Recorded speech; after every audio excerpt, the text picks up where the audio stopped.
ഈശ്വരറ്റം പ്രിയപ്പെട്ടവരെ, തിരുഷ്ട മീഡിയയിലേക്ക് സ്വാഗതം. എന്തുകൊണ്ടാണ് നമ്മുടെ ജീവിതവും സുവിശേഷവും രണ്ടായി നിൽക്കുന്നത്? ജീവിതമാണ് സുവിശേഷമാകേണ്ടത്, അഥവാ സുവിശേഷമാണ് നമ്മുടെ ജീവിതത്തിലൂടെ പ്രകാശിക്കേണ്ടത്. പക്ഷെ നമ്മുടെ ജീവിതം എപ്പോഴും സുവിശേഷത്തെ മാറ്റി നിർത്തുന്നു. അതൊരു പുസ്തകമായോ കേട്ട വചനമായോ ധ്യാനിക്കാനുള്ള ആശയമായോ ഒക്കെ മാറി നിൽക്കുന്നു. എന്നിട്ട് ഒരു അന്തരം അനുഭവിച്ചുകൊണ്ടാണ് നമ്മൾ ജീവിക്കുന്നത്. സുവിശേഷം നമ്മുടെ ജീവിതത്തെ ഗ്രസിക്കുന്നില്ല. ഒരു ചോദ്യം സുവിശേഷത്തിൽ നിന്ന് ഉയരുമ്പോൾ അത് കേട്ട ഒരു മനുഷ്യന്റെ ജീവിതത്തെ അത് ഗ്രസിക്കുകയും അയാളെ തന്നെ മാറ്റിമറിക്കുകയും ചെയ്യുന്നതാണ് വിശുദ്ധ ഫ്രാൻസിസ് സേവ്യറിൽ നമ്മൾ കാണുന്നത്. വിശുദ്ധ മത്തായി സുവിശേഷത്തിൽ 16-ാം അധ്യായത്തിൽ 26-ാം തിരുവചനം കേട്ട ഫ്രാൻസിസ് സേവ്യർ തന്റെ ജീവിതത്തെ ആകെ മാറ്റിമറിക്കുകയാണ്. ഒരുവൻ തന്റെ ആത്മാവിനെ നഷ്ടപ്പെടുത്തിയാൽ അവൻ എന്ത് നേടിയിട്ടും എന്ത് കാര്യം? തന്റെ ആത്മാവിന് പകരമായി അവൻ എന്തു കൊടുക്കും എന്ന സുവിശേഷത്തിലെ ചോദ്യം അദ്ദേഹത്തിന്റെ ജീവിതത്തെ ആകെ മാറ്റിമറിക്കുന്നു. അതുകൊണ്ട് സർവകലാശാലയിലെ പ്രാമുഖ്യമൊക്കെ ഉപേക്ഷിച്ച് ഒരു സാധാരണ മനുഷ്യനായി ഈ ലോകത്തിന്റെ യാഥാർത്ഥ്യങ്ങളിലേക്ക് ഇറങ്ങി വരാൻ, മറ്റുള്ളവർക്ക് ക്രിസ്തുവിനെ കാട്ടിക്കൊടുക്കുന്നവനായി മാറാൻ ഫ്രാൻസിസ് സേവ്യർ തീരുമാനിക്കുന്നു. ഇഗ്നേഷ്യസ് ലയോളയുടെ ആധ്യാത്മിക സാധനയിലേക്ക് പ്രവേശിക്കുന്ന ഫ്രാൻസിസ് സേവ്യർ ഇന്ത്യയിലും ജപ്പാനിലും അടക്കം നിരവധി രാജ്യങ്ങളിൽ ക്രിസ്തുവിനെ പ്രഘോഷിക്കുന്നവനായി മാറുന്നു. ഇന്ത്യ പരിചയപ്പെട്ട ഫ്രാൻസിസ് സേവ്യർ എങ്ങനെയായിരുന്നു? അരയിലൊരു കയറ് കെട്ടി കയ്യിലൊരു ചെറുമണി കിലുക്കിക്കൊണ്ട് തെരുവുകളിലൂടെ നടന്ന ഒരു മനുഷ്യൻ, തീരദേശത്തോടെ കടന്നുപോയൊരു മനുഷ്യൻ, മലർപ്പൊടിയും കഞ്ഞിവെള്ളവും കുടിച്ച് കാണുന്നവരോടൊക്കെ ക്രിസ്തുവിനെ കുറിച്ച് പറഞ്ഞ് ക്രിസ്തുവിലേക്ക് അനേകരെ ആനയിച്ച ഒരു മഹാവിശുദ്ധൻ. ഒടുവിൽ ചൈനയിൽ വെച്ച് അദ്ദേഹം മരിക്കുമ്പോൾ അദ്ദേഹത്തിന് 46 വയസ്സ്. ജീവിതത്തെ എങ്ങനെ അർത്ഥപൂർണമാക്കണമെന്നതിന് വളരെ പ്രധാനപ്പെട്ട ഒരു ഉദാഹരണമാണ് ഫ്രാൻസിസ് സേവ്യർ. കേട്ട ഒരു വചനം ഹൃദയത്തെ ഭരിച്ചതുകൊണ്ടാണ് ഫ്രാൻസിസ് അപ്രകാരമായി മാറിയത്. എന്തുകൊണ്ടാണ് നാം ക്രിസ്തുവിനെ അനുഗമിക്കുന്നവരാകാത്തത്, അഥവാ ക്രിസ്തുവിനെ പ്രഘോഷിക്കുന്നവരാകാത്തത്? ക്രിസ്തുവിനെ അപ്രകാരം സ്വീകരിക്കാത്തത് കൊണ്ടാണ്. വചനം നമ്മെ ഗ്രസിക്കുന്നില്ല, വചനം നമ്മെ ഭരിക്കുന്നില്ല, നമ്മെ മാറ്റിമറിക്കുന്ന ഒന്നായിട്ട് മാറുന്നില്ല. വചനത്തെ എപ്പോഴും നമ്മുടെ ജീവിതത്തിൽ നിന്ന് അകറ്റി നിർത്തി ചിന്തിക്കാനാണ് നമുക്കിഷ്ടം. കടലും കടലാടിയും പോലെയാണ് സുവിശേഷവും നമ്മളും തമ്മിലുള്ള ബന്ധം. നാം അത് തിരിച്ചറിയാതെ പോകുന്നുണ്ട്. സുവിശേഷാത്മകമായ ജീവിതം എന്നതിന് നാം എപ്പോഴും ഒരു അതിർവരമ്പ് നിശ്ചയിച്ചിട്ടുണ്ട്. അതൊരു ആധ്യാത്മിക കാര്യമാണ്. ഭൗതിക ജീവിതവുമായിട്ട് അതിന് ബന്ധമില്ല. യഥാർത്ഥത്തിൽ ഭൗതിക ജീവിതത്തിന്റെ കുറവുകളെയും പരിമിതികളെയും പരിഹരിക്കാനുള്ള സൂത്രവാക്യമായിട്ടല്ല സുവിശേഷത്തെ കാണേണ്ടത്. ഭൗതിക ജീവിതത്തെ ആത്മീയ ജീവിതമായി പരിവർത്തിപ്പിക്കുന്ന ഒന്നായിട്ടാണ്. അപ്രകാരമായി തീരുമ്പോൾ മാത്രമേ ക്രിസ്തുവിനെ പ്രഘോഷിക്കുന്നവരായി മാറാൻ നമുക്ക് പറ്റൂ. ക്രിസ്തുവിനെ പ്രഘോഷിക്കാൻ സുവിശേഷം പഠിച്ചത് കൊണ്ട് കാര്യമില്ല, സുവിശേഷം നമ്മെ ഭരിക്കേണ്ടതുണ്ട്. അപ്രകാരം സുവിശേഷം നമ്മുടെ ഹൃദയത്തെ ഭരിക്കുമ്പോൾ ജീവിതത്തെ നമുക്ക് നിസ്സാരവൽക്കരിക്കാൻ കഴിയും, ജീവിതത്തെ ഉപേക്ഷിക്കാൻ കഴിയും. ഒരുവൻ തന്റെ ആത്മാവിന് പകരമായി എന്ത് ദൈവത്തിന്റെ സന്നിധിയിൽ തിരികെ കൊടുക്കും?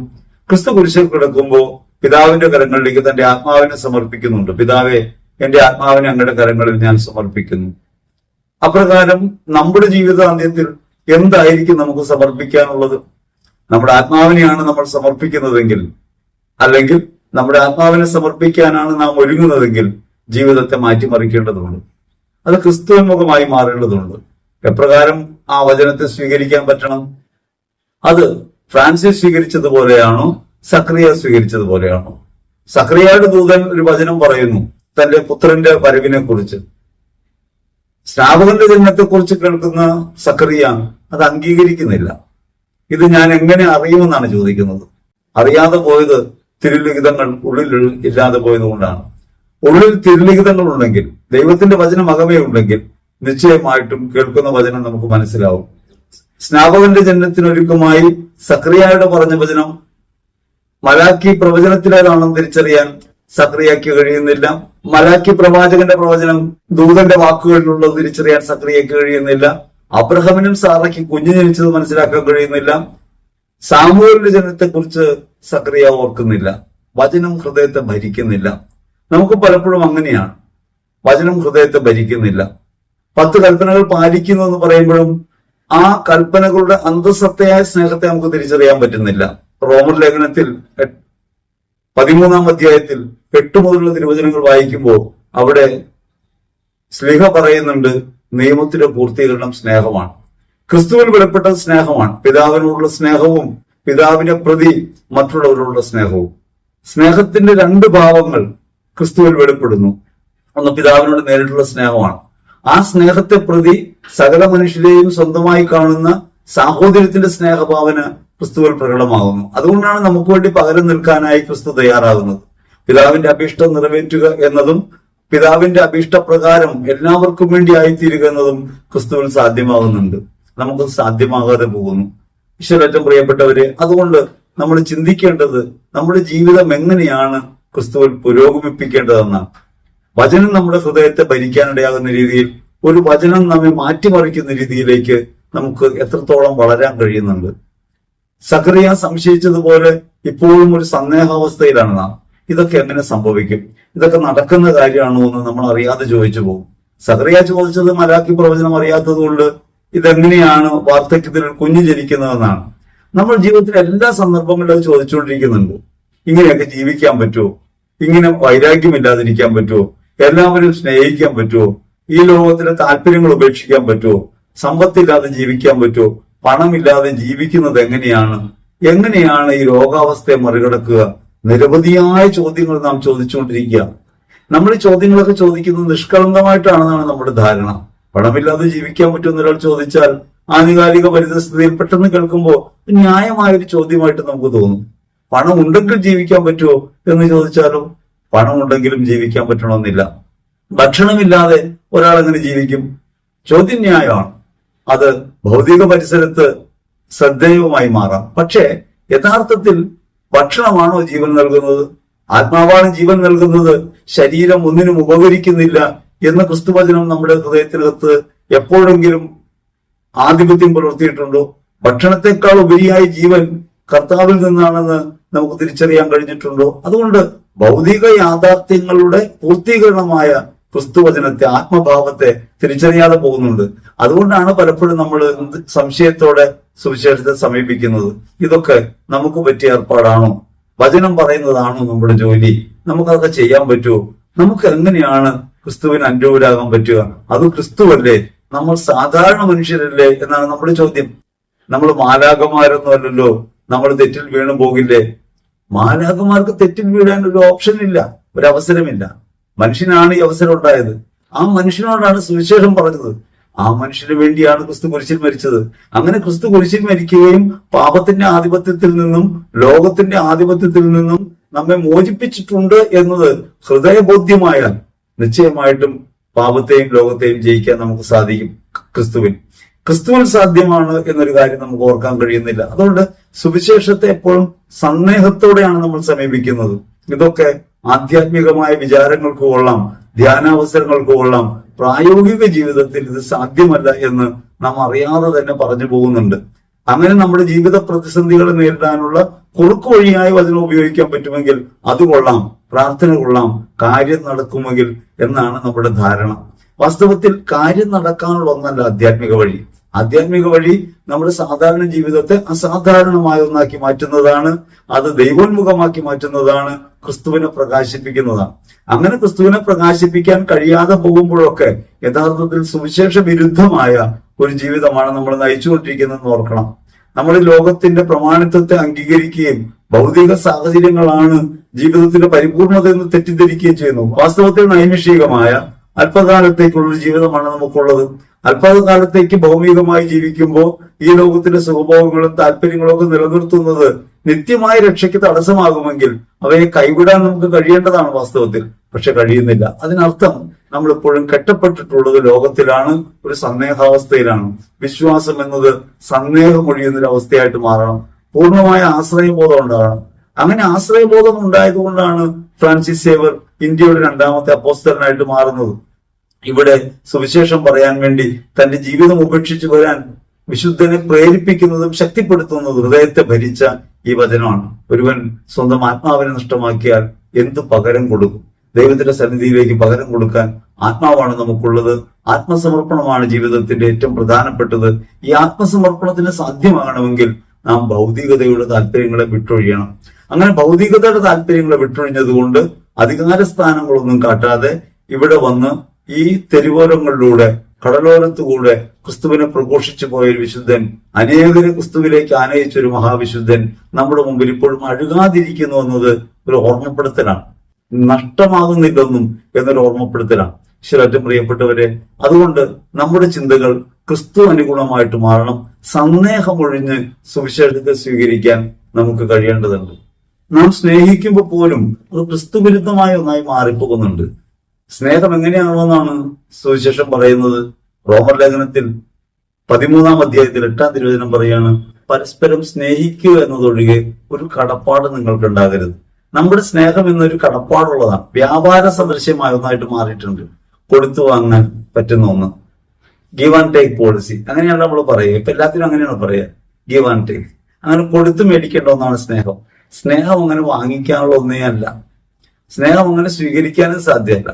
നമുക്ക് സ്നേഹം സ്വീകരിക്കാൻ കഴിയുന്ന ക്രിസ്തുവിൽ നിന്ന് മാത്രമാണ്. കാരണം നമ്മുടെ കുറവുകളോടും പരിമിതികളോടും കൂടെ നമ്മെ കൈയൊഴിയാതെ എന്നേക്കും സ്നേഹിക്കാൻ കഴിയുന്നത് ക്രിസ്തു മാത്രമാണ്. നമുക്ക് കഴിയുന്നത് സ്നേഹിക്കാനാണ്. ഫോർഗീവിങ് ആൻഡ് ഫോർഗീവിങ്, സ്നേഹിക്കാനും ക്ഷമിക്കാനും കഴിയുന്ന ഒരു ജീവിതം ഉണ്ടാകുക, അവരെ സ്വീകരിക്കാൻ പറ്റുന്ന ഒരു അവസ്ഥ ഉണ്ടാകുക. അങ്ങനെ കടപ്പാടില്ലാതെ സ്നേഹിക്കാൻ കഴിയുമെങ്കിൽ ഞാൻ സ്നേഹിച്ചല്ലോ, എന്നെ സ്നേഹിക്കേണ്ടതല്ലേ എന്ന കടപ്പാട്, വ്യാപാര സദൃശ്യമായ ഒരു ബന്ധം ഒഴിവാക്കി സ്നേഹത്തിൽ വ്യാപരിക്കാൻ കഴിയേണ്ടതുണ്ട്. അതാണ് യഥാർത്ഥത്തിൽ പ്രകാശത്തിന്റെ മക്കളായി നമ്മൾ ചെയ്യേണ്ടതെന്നാണ് റോമർ ലേഖനം നമ്മെ പഠിപ്പിക്കുക. അങ്ങനെ അയൽക്കാരനെ സ്നേഹിക്കുന്നവൻ നിയമം പൂർത്തീകരിച്ചു കഴിഞ്ഞു. എന്നെ സ്നേഹിക്കണമെന്നില്ല, എന്നെ സ്നേഹിക്കാൻ വേണ്ടിയല്ല, നിന്നെ സ്നേഹിക്കുക എന്നത് എന്റെ ദൗത്യമാണ്. നിന്നെ സ്നേഹിക്കുക എന്നതാണ് എനിക്ക് ഈ ലോകത്ത് ചെയ്യാനുള്ള പ്രവൃത്തി. അതാണ് നിയമത്തിന്റെ പൂർത്തീകരണം. അങ്ങനെ അവരിൽ നിന്ന് ഒന്നും പ്രതീക്ഷിക്കാതെ, തിരിച്ച് സ്നേഹമോ ബഹുമാനമോ ആദരവോ ഒന്നും പ്രതീക്ഷിക്കാതെ അവരെ സ്നേഹിക്കാൻ കഴിയുക. നമ്മൾ സ്നേഹിക്കുന്നത് നമ്മെ അനുസരിക്കുന്നവരെയാണ്, നമ്മെ ഇഷ്ടപ്പെടുന്നവരെയാണ്. ഇത് ഇഷ്ടമാണ്, സ്നേഹമല്ല. ഇഷ്ടവും സ്നേഹവും തമ്മിൽ ഒരു വൈരുദ്ധ്യമുണ്ട്. ഇഷ്ടം എന്ന് പറയുന്നത് സ്വാർത്ഥത്തിൽ കുടുങ്ങിയ ഒന്നാണ്. അത് അവനവൻ കേന്ദ്രീകൃതമായതാണ്, മറ്റത് അപരോന്മുഖമായതാണ്. സ്നേഹം അപരോന്മുഖമായ ഒന്നാണ്. അതുകൊണ്ട് ഉത്തമഗീതം പറയും, സ്നേഹം മരണത്തെ പോലെ ശക്തം, അത് ഒരു കൊടുക്കൽ മാത്രമാണ്, എടുക്കലില്ല. അപ്രകാരമായി തീരുക എന്നത് ക്രിസ്തുവിൽ സാധ്യമായ കാര്യമാണ്. സാധ്യമല്ല എന്നാണ് പലപ്പോഴും നമ്മൾ ധരിക്കുക. അങ്ങനെ ലോകത്തെ സ്നേഹിച്ചതുകൊണ്ടാണ് ഫ്രാൻസിസ് സേവൻ ഇന്ത്യയിൽ വരാൻ പറ്റിയത്. അവനവനെ ഉപേക്ഷിക്കുന്നു, എന്നെ സ്നേഹിക്കണമെന്നോ ബഹുമാനിക്കണമെന്നോ ആഗ്രഹിക്കുന്നില്ല. അതുകൊണ്ട് അധികാരപത്രം മടക്കി പോക്കറ്റിലിട്ട് അതൊന്നും പരിഗണിക്കാതെ, താൻ ആരാണെന്ന് ഈ ലോകത്തിന് വെളിപ്പെടുത്താതെ ക്രിസ്തുവിനെ പ്രതി മറ്റുള്ളവരെ സ്നേഹിക്കാൻ, അവരുടെ നന്മയ്ക്ക് വേണ്ടി ജീവിക്കാൻ തയ്യാറാവുന്നു. അതുകൊണ്ട് ഈ ലോകം മുഴുവൻ ചുറ്റുക, എല്ലായിടത്തും സുവിശേഷം പ്രഘോഷിക്കാൻ.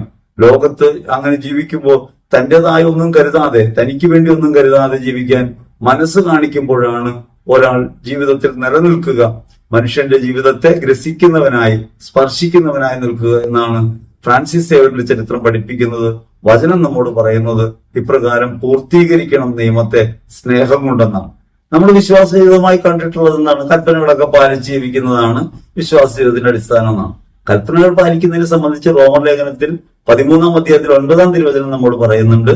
വ്യഭിചാരം ചെയ്യരുത്, മോഷ്ടിക്കരുത്, കള്ളസാക്ഷ്യം പറയരുത്, മോഹിക്കരുത് എന്ന് ഏതൊരു കൽപ്പനയും സ്നേഹമാണ് പൂർത്തീകരിക്കുന്നത്. സ്നേഹമാണ് എല്ലാറ്റിനും പകരമായിട്ടുള്ളത്. സ്നേഹിക്കുന്നവൻ കൽപ്പനകൾ അനുഷ്ഠിച്ചു കഴിഞ്ഞു. സ്നേഹിക്കുന്നവനാണ് കൽപ്പനകളുടെ പൂർത്തീകരണത്തിൽ എത്തിച്ചേരുക. യേശു എങ്ങനെയാണ് നിയമത്തിന്റെ പൂർത്തീകരണമായത് എന്നൊരു സംശയം ഇടയ്ക്ക് ഒരു സഹോദരി ചോദിക്കേണ്ടായി. യേശു നിയമത്തിന്റെ പൂർത്തീകരണമായത് സ്നേഹമായി കൊണ്ടാണ്. സ്നേഹം എങ്ങനെയായിരുന്നു? പിതാവിനോടുള്ള സ്നേഹം, പിതാവിനെ പ്രതി എല്ലാവരോടുമുള്ള സ്നേഹം. അങ്ങനെയാണ് നിയമത്തിന്റെ പൂർത്തീകരണം. സ്നേഹമാണ് നിയമത്തിന്റെ അടിസ്ഥാനഭാവമായ ഈ സ്നേഹത്തെ കൈവിട്ടിട്ടാണ് കേവല അനുഷ്ഠാനമായി അത് തരംതാണ് പോയത്. ഇങ്ങനെ അനുഷ്ഠാനമായിട്ട് ചിന്തിക്കുമ്പോഴാണ് കൊന്നോ കൊന്നില്ല, മോഷ്ടിച്ചോ മോഷ്ടിച്ചില്ല, കള്ളസാക്ഷ്യം പറഞ്ഞില്ല, മോഹിച്ചില്ല എന്നിങ്ങനെ ലളിതവൽക്കരിച്ച് നമ്മൾ നിയമത്തെ കാണുന്നത്. ഇതിന്റെയൊക്കെ അടിസ്ഥാനമായി എന്താണുള്ളത്? ഈശോയുള്ള സ്നേഹത്തെ പ്രതി മറ്റുള്ളവരോടുള്ള സ്നേഹത്തിൽ ഉറച്ച് ജീവിതം ഉണ്ടാകുമ്പോൾ ഈ കൽപ്പനകളൊക്കെ അപ്രസക്തമാകും. സ്നേഹിക്കുന്ന ഒരുവൻ, അവന് കൊലപാതകം എന്നൊരു പാപവശമുണ്ടാകില്ല, ദ്വേഷമുണ്ടാകില്ല, അന്യരെ ദ്വേഷിക്കുന്നില്ല, പരദ്രോഹത്തിൽ ഏർപ്പെടാൻ കഴിയില്ല, കാരണം സ്നേഹത്തിലാണല്ലോ. അപ്പൊ സ്നേഹത്തിനായി തീരുക എന്നത് കേവലമായി വ്യക്തിബന്ധങ്ങളിൽ ഉണ്ടാകുന്ന ഇഷ്ടാനിഷ്ടങ്ങളല്ല എന്ന് മനസ്സിലാക്കണം. സ്നേഹം എന്നത് യഥാർത്ഥത്തിൽ അഹിംസയായിട്ട് മാറുന്ന ഒന്നാണ്. റോമർ 13:10 വ്യക്തമായി പറയും, സ്നേഹം അയൽക്കാരൻ ഒരു ദ്രോഹവും ചെയ്യുന്നില്ല, ഒരു ദ്രോഹവും ചെയ്യുന്നില്ല. അതുകൊണ്ട് നിയമത്തിന്റെ പൂർത്തീകരണം സ്നേഹമാണ്. അതുകൊണ്ട് എന്റെ പ്രവൃത്തി എങ്ങനെയാണ്? അവരെ ദ്രോഹമുള്ളതാണോ, മറ്റുള്ളവരെ വിഷമിപ്പിക്കുന്നതാണോ, അവരുടെ മേൽ കുതിര കയറുന്നതാണോ എന്ന് ആലോചിക്കണം.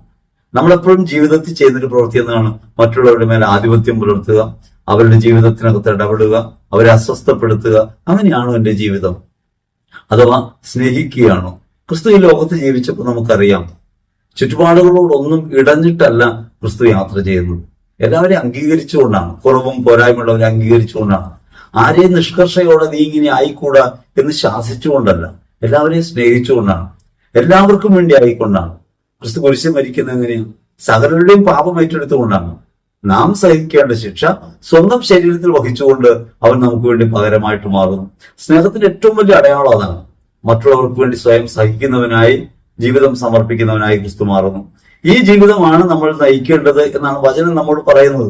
വചനത്തിന്റെ ആന്തരികാർത്ഥത്തെ, ആ പൊരുളിനെ അങ്ങനെ തിരിച്ചറിയാതെ സ്വീകരിക്കാതെ പോകുന്നത് കൊണ്ടാണ് വചനം നമ്മിൽ അകന്നു നിൽക്കുന്നത്. ഈ വചനത്തിലേക്ക് എത്താൻ മറ്റൊരു പാലമില്ല സ്നേഹമല്ലാതെ. സ്നേഹമാണ് യഥാർത്ഥത്തിൽ വചനത്തെ നാമുമായി ബന്ധിപ്പിക്കുന്നത്, അഥവാ നമ്മെ പരിവർത്തിപ്പിക്കുന്നത്. വചനത്തിനകത്ത് സ്നേഹമായ ക്രിസ്തുവിനെ കണ്ടെത്താൻ കഴിഞ്ഞില്ലെങ്കിൽ നമ്മുടെ ജീവിതം നിയമാനുഷ്ഠാനത്തിൽ കുടുങ്ങിപ്പോകും. നിയമത്തിന്റെ തത്വമായ സ്നേഹത്തിൽ നകർന്ന ഒരു ജീവിതം നമ്മൾ നയിക്കാനിടയാകും. അതുകൊണ്ട് പകലിന് യോജിച്ച വിധം നമുക്ക് ജീവിക്കാൻ പറ്റണം, പ്രകാശത്തിന്റെ മക്കളായി ജീവിക്കാൻ പറ്റണം, ലോകത്ത് ക്രിസ്തുവിനെ പ്രഘോഷിക്കുന്നവരായി ഈ കാലത്തിന്റെ പ്രത്യേകതകൾ അറിഞ്ഞ് ജീവിക്കാൻ നമുക്ക് കഴിയണം. മറ്റുള്ളവരെ ദ്രോഹിക്കുന്ന അല്ലെങ്കിൽ അവരുടെ മേൽ ആധിപത്യം പുലർത്തുന്ന മനോഭാവത്തിൽ നിന്ന് നമ്മൾ അകന്നു നിൽക്കണം. അതുകൊണ്ട് ക്രിസ്തുവിനെ ധരിക്കുന്ന ഒരു ജീവിതം, ദുർമോഹങ്ങളിലേക്ക് നയിക്കത്തക്ക വിധം ശരീരത്തെക്കുറിച്ച് ചിന്തിക്കാത്തൊരു ജീവിതം, ഈ ലോക താല്പര്യങ്ങളിൽ കുടുങ്ങിപ്പോകാത്തൊരു ജീവിതം നയിക്കാൻ നമുക്ക് കഴിയണം. സ്നേഹത്തിൽ അധിഷ്ഠിതമായ അപരോന്മുഖമായ ഒരു ജീവിതം നമുക്ക് നയിക്കാൻ കഴിയണം. അപ്പോഴാണ് വചനം നമ്മെ ഭരിക്കുന്ന അനുഭവം ഉണ്ടാകുക. ശിലറ്റം പ്രിയപ്പെട്ടവരെ, നമുക്കൊരു കാര്യം ഓർക്കേണ്ടതുണ്ട്. നമ്മുടെ ജീവിതം ക്രിസ്തു സാക്ഷ്യമായി മാറേണ്ടതാണ്, അഥവാ ക്രിസ്തുവിനെ ആനുകാലിക ലോകത്ത് പ്രകാശിപ്പിക്കേണ്ട ഒന്നാണ്. യേശുവിനെ എങ്ങനെയാണ് ലോകത്ത് പ്രകാശിപ്പിക്കുക? യേശുവിനെ ലോകത്ത് പ്രകാശിപ്പിക്കാനുള്ള മാർഗം ഫോർഗീവിംഗ് ആൻഡ് ഫോർഗീവിംഗ് ആണ്. നമ്മെ തന്നെ കൊടുക്കുകയും ക്ഷമിക്കുകയും ചെയ്യുന്ന, അവരെ മനസ്സിലാക്കുന്ന, അവരെ അംഗീകരിക്കുന്ന ഒരു മനോഭാവത്തിലേക്ക് നമുക്ക് എത്താൻ പറ്റണം. അങ്ങനെ മറ്റുള്ളവർക്ക് ദ്രോഹമില്ലാതെ മറ്റുള്ളവർക്ക് വേണ്ടി ആയിത്തീരുന്ന ഒരു ജീവിതം നയിച്ചുകൊണ്ട് ക്രിസ്തുവിന്റെ പ്രകാശം ഈ ലോകത്തിന് വെളിപ്പെടുത്തി കൊടുക്കാൻ എന്റെയും നിങ്ങളുടെയും ജീവിതം ഉപകരിക്കണം. ഫ്രാൻസിസ് സേവറിനത് കഴിഞ്ഞു. അതുകൊണ്ട് അദ്ദേഹം മഹാവിശുദ്ധനായി. അദ്ദേഹത്തെ വണങ്ങുമ്പോഴും അദ്ദേഹത്തിന് മാധ്യസ്ഥം പ്രാർത്ഥിക്കുമ്പോഴും നാം പഴയ വഴിയിൽ തന്നെ തുടരാനാണ് നിശ്ചയിക്കുന്നതെങ്കിൽ നമുക്ക് സുവിശേഷവുമായി ബന്ധമില്ല എന്ന് പറയേണ്ടി വരും. ഈ വിശുദ്ധരിൽ നിന്ന് ഒരു മാതൃകയും നമ്മൾ സ്വീകരിച്ചില്ലെന്ന് പറയേണ്ടി വരും. ഇപ്പോഴും സ്ഥാനങ്ങളിൽ ഉറയ്ക്കുന്നവരാണ് നമ്മൾ, സമ്പത്തിൽ ഉറയ്ക്കുന്നവരാണ് നമ്മൾ, വ്യക്തിഗതങ്ങളായ താല്പര്യങ്ങളിൽ ഉറയ്ക്കുന്നവരാണ് നമ്മൾ, നമ്മെ സ്നേഹിക്കുന്നവരെ മാത്രം സ്നേഹിക്കാൻ സങ്കുചിതമായ മനസ്സൊരുക്കിയിട്ടുള്ളവരാണ് നമ്മൾ. അവരിനോട് ഹൃദയപൂർവ്വം ക്ഷമിക്കാനും സ്നേഹിക്കാനും മറ്റുള്ളവരുടെ കുറവുകൾക്ക് പകരമായി ജീവിക്കാനും സ്വന്തം താല്പര്യങ്ങളിൽ നകന്ന് സ്ഥാനമഹിമയും സമ്പത്തും കൈവിടിഞ്ഞ് ക്രിസ്തുവിന്റെ പിന്നാലെ യാത്രയാകാൻ ഹൃദയം നമ്മെ നിരന്തരമായി വിളിക്കുന്നുണ്ട്. ഹൃദയത്തിന്റെ ആ സ്വരം നമ്മൾ കേൾക്കുന്നില്ല, സുവിശേഷത്തിന്റെ സ്വരം നമ്മൾ കേൾക്കുന്നില്ല. സക്രിയ പോലെ നമ്മൾ എപ്പോഴും സംശയിച്ചുകൊണ്ടിരിക്കുകയാണ്, ഇങ്ങനെയൊക്കെ ജീവിക്കാൻ കഴിയുമോ? ഇതൊക്കെ നമുക്ക് പറ്റിയ പണിയാണോ? ഇതൊക്കെ വിശുദ്ധന്മാർക്ക് പറ്റിയ പണിയല്ലേ? വിശുദ്ധരെല്ലാം സാധാരണ മനുഷ്യരായിരുന്നു, സാധാരണ ജീവിച്ചവരാണ്, ഈ ലോക താല്പര്യങ്ങളിൽ കുടുങ്ങിയവരാണ്. അവിടെ നിന്ന് അവർ വിമോചനം പ്രാപിച്ചു, ക്രിസ്തുവിനെ അനുഗമിക്കാൻ തീരുമാനിച്ചു. അതുകൊണ്ട് ഈ ലോകത്തെ നഷ്ടപ്പെടുത്തി ക്രിസ്തുവിൻ്റെതായി മാറി. അങ്ങനെ വിശുദ്ധർ കാട്ടിത്തരുന്ന വഴിയെ മുൻപോട്ട് യാത്രയാകാൻ നമുക്ക് കഴിയേണ്ടതുണ്ട്. ക്രിസ്തുവിനെ ഈ ലോകത്ത് പുനരവതരിപ്പിക്കാൻ നമ്മുടെ ജീവിതം വഴി സാധ്യമാകേണ്ടതുണ്ട്. അതിന് ഒരു ക്രിസ്തു ജനനം നമ്മിൽ ആവശ്യമുണ്ട്. നിരന്തരം നാം ധ്യാനിക്കേണ്ടത് ഈ ക്രിസ്തു നമ്മിൽ രൂപപ്പെടുന്നതിനെ കുറിച്ചാണ്. പൗലോസ് പറയും, ക്രിസ്തു നമ്മിൽ രൂപപ്പെടുന്നത് വരെ ഈറ്റുനോവ് അനുഭവിക്കുന്നു. വിശുദ്ധൻ അനുഭവിച്ച അസ്വസ്ഥതകൾ ഏറ്റവും പ്രധാനപ്പെട്ടത് നമ്മെക്കുറിച്ചുള്ള വ്യാകുലമാണ്. നമ്മൾ ക്രിസ്തുവിന് അനുരൂപരായി മാറുന്നതിനെ കുറിച്ചാണ് സ്ലീഹ പറയുന്നത്. നമുക്ക് നമ്മെ തന്നെ പരിശോധിക്കാം, ആത്മപരിശോധനയിലൂടെ സ്വയം കണ്ടെത്താം എത്രത്തോളം അകരം ഈ വചനവുമായിട്ടുണ്ട്. വചനം സ്വീകരിക്കാതിരിക്കുന്ന എത്രയോ സന്ദേഹാവസരങ്ങൾ നമ്മുടെ ജീവിതത്തിലുണ്ട്. ഈ സന്ദേഹങ്ങളെ അകറ്റി ക്രിസ്തുവിൽ ഒന്നായി തീരാൻ, വിശ്വാസത്തിൽ ഉറയ്ക്കാൻ, സ്നേഹത്തിന്റെ മക്കളായി മാറാൻ ആത്മാവിന്റെ അധിക ബലം നമ്മെ സഹായിക്കട്ടെ എന്ന് ഹൃദയപൂർവ്വം ആശംസിക്കുന്നു. ആമേൻ.